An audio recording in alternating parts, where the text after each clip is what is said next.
HIV Awareness Month, ikinababahala ng Department of Health ang pagtaas ng HIV infection sa Pilipinas. Lumabas din sa pagdinig ng Senado na Pilipinas ang may pinakamabilis na pagkalat ng HIV epidemic sa Asia Pacific. Kaya ang Philippine National AIDS Council may panukala para makontrol ang epekto ng sakit. Balita hatid ni Mav Gonzalez.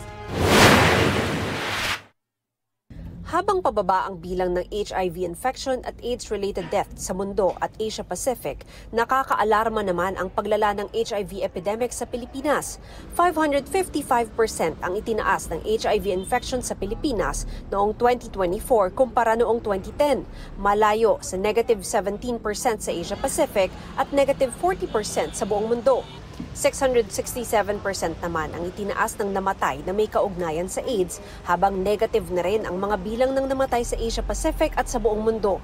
Iniulat yan ng Department of Health sa pagdinig ng Senate Committee on Health. This means that we have an ongoing local concentrated epidemic that requires sustained and intensified interventions. Mahigit 250,000 naman ang people living with HIV sa Pilipinas ngayon. At kung magpatuloy ang bilis ng infection, maaaring umabot ito sa halos 250,000 sa 2030. Halos 3 sa bawat 5 sa kanila ay galing sa Metro Manila, Calabarzon at Central Luzon. Marami sa kanila ay kabataan.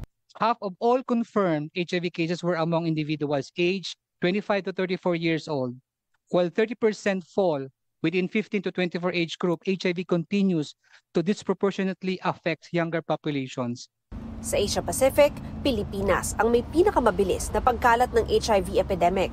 From July to September 2025 alone, DOH recorded 5,583 new cases, 30% of them under 18. May isang 7 taong gulang na bata mula sa South Cotabato ang nagpositibo sa HIV.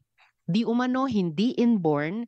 Panukala ng Philippine National AIDS Council, bigyan din ng access ang mga edad 15 hanggang 17 sa antiretroviral treatment o mga gamot para makontrol ang epekto ng HIV, pati sa ibang HIV services. Sa ngayon kasi, kailangan pa ng pahintulot ng mga magulang bago sumailalim sa gamutan ang mga nasa ganyang edad, kaya maraming kabataan ang hindi na lang nagpapagamot. Kaugnay sa problema sa gastos, nasa proseso na ang PhilHealth sa pagsama sa kanilang packages ng HIV screening, diagnostics, treatment at preventive care.